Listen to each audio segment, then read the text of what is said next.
Friend, মায়ের রন্ধনশালা এবং blogger চ্যানেলে আপনাদের সবাইকে স্বাগত। আশা করি সবাই ভালো আছেন। তো আমি প্রতিদিনের মতো আবারও একটা রেসিপি নিয়ে চলে এলাম। আজকে আমি বানাবো গ্রাম বাংলার একটা ঐতিহ্যবাহী রেসিপি, যেটি হলো নোটে শাক দিয়ে উচ্ছের চচ্চড়ি। তো এখানে আমি সাদা নোটে নিয়েছি। তো এই নোটেটাকে আমি ভালোভাবে কেটে বেছে পরিষ্কার করে নিয়েছি। এগুলো নোটে শাকের পাতা, তো এই পাতাগুলোকে আমি ভালোভাবে কেটে ধুয়ে পরিষ্কার করে নিয়েছি। আর তার সাথে দেখুন এখানে উচ্ছে রয়েছে। উচ্ছে এখানে আমি আমার প্রয়োজন মতো উচ্ছে নিয়েছি। তো সেটা আপনারা আপনাদের প্রয়োজন মতো কম বেশি করে নিতে পারেন। তো এখানে আমি একটা পেঁয়াজকে, বড় সাইজের পেঁয়াজকে এইভাবে টুকরো করে কেটে নিয়েছি।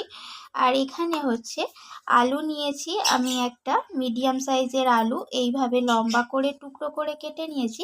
আর তার সাথে এখানে দেখুন শাকের ডাঁটাগুলোকে এইভাবে ছোট ছোট টুকরো করে কেটে নিয়েছি। আর এখানে নিয়েছি কিছুটা বেগুন। তো বেগুনটাকেও এইভাবে টুকরো করে আমি কেটে নিয়েছি। তো চলুন এই শাকের রেসিপিটা আমি কিভাবে বানাবো সেটা শেয়ার করা যাক। তো আমি সরাসরি রান্নার কাছে চলে এলাম আর উনুনের মধ্যে কড়াই বসিয়ে দিয়েছিলাম। তো কড়াইটা গরম হয়ে যাওয়ার পর আমি এখানে একদম অল্প পরিমাণে সর্ষের তেল দিয়ে দিয়েছি। কিন্তু এই রান্নাটা একদমই কম তেল মশলাই হয়। এরপর আমি কেটে রাখা উচ্ছেগুলোকে তেলের মধ্যে দিয়ে দিলাম। উচ্ছেগুলোকে আমি লালচে করে ভেজে নেব।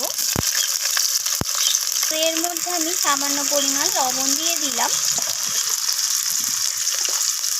আর দিয়ে দেবো এখানে একদম সামান্য পরিমাণ হলুদ গুঁড়ো। তো লবণ আর হলুদটাকে দিয়ে আমি উচ্ছেটাকে ভালোভাবে লালচে করে ভেজে নেব। একদম খুব বেশি কড়া করব না, মিডিয়াম মতো করে এখানে ভেজে নেব। তো এরপর আমি এখানে দিয়ে দিলাম পেঁয়াজটা। তো উচ্ছেটা দেখুন মিডিয়াম মতো করে ভাজা হয়ে গেছে। তো আমি এর মধ্যে পেঁয়াজটাও এখন দিয়ে দিলাম। তো পেঁয়াজটাকে আমি উচ্ছের সাথে ভেজে নেব।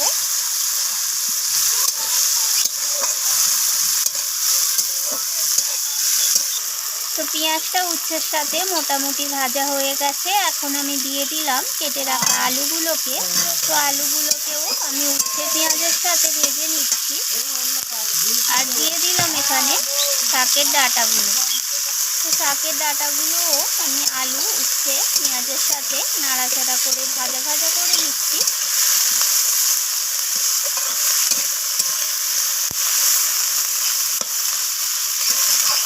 তো এখন আমি দিয়ে দিলাম এখানে বেগুনগুলোকে।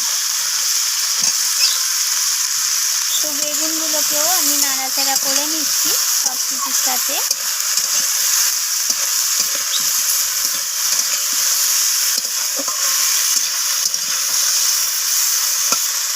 তো এখানে মোটামুটি সব কিছু ভাজা ভাজা হয়ে গেছে। এখন আমি মশলা অ্যাড করে দিলাম। প্রথমে দিলাম প্রয়োজন মতো হলুদ গুঁড়ো। শাকের তরকারিতে খুব বেশি হলুদের প্রয়োজন হয় না, তাই পরিমাণ বুঝে দিতে হবে। আর দিয়ে দিলাম এখানে লাল লঙ্কার গুঁড়ো। আর দিয়ে দেবো এখানে জিরে গুঁড়ো।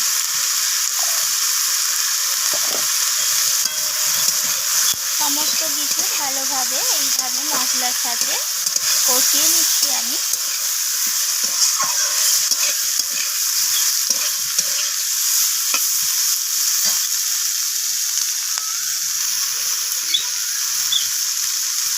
তো আমি দিয়ে দিলাম এখানে হাফ চামচের মতো আদা বাটা।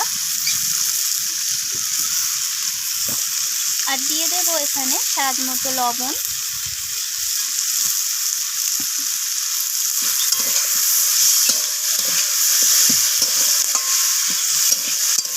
তো সমস্ত কিছু আবারও নাড়াচাড়া করে আমি কষিয়ে নিচ্ছি।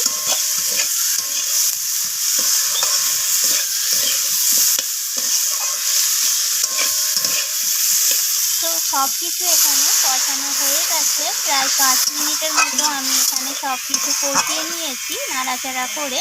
তো এখন আমি এখানে জল দিয়ে দিলাম প্রয়োজন মতো। তো এখানে আমি খুব বেশি জল কিন্তু অ্যাড করিনি, তার কারণ শাকটা দেওয়ার পর শাক থেকেই অনেকটা পরিমাণে জল ছেড়ে দেবে। তো এখন আমি এখানে দিয়ে দিলাম ধুয়ে রাখা নোটে শাকগুলোকে।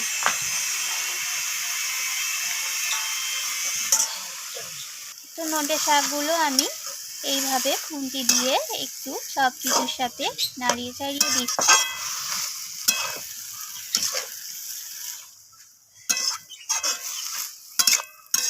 তো এখন আমি এটাকে ঢাকা দিয়ে সব কিছু সিদ্ধ হয়ে যাওয়া পর্যন্ত অপেক্ষা করব, তারপর ফিরে আসছি।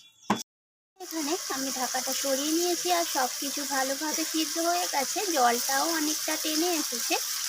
তো এটা এখানে একদমই রেডি হয়ে গেছে। তো এটাকে আমি একটা সার্ভিং প্লেটে নামিয়ে নিয়ে তারপর শেয়ার করব।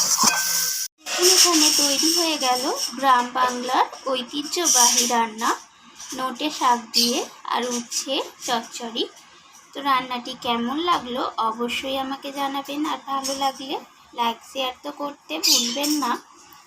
আর বন্ধুরা, এইরকম যদি একটা চচ্চড়ি রেসিপি গরম ভাতের সাথে থাকে তাহলে কিন্তু বেশ খানিকটা ভাত এটা দিয়েই খাওয়া হয়ে যায়। আর এটা তো পুষ্টিগুণে ভরা একটি রেসিপি।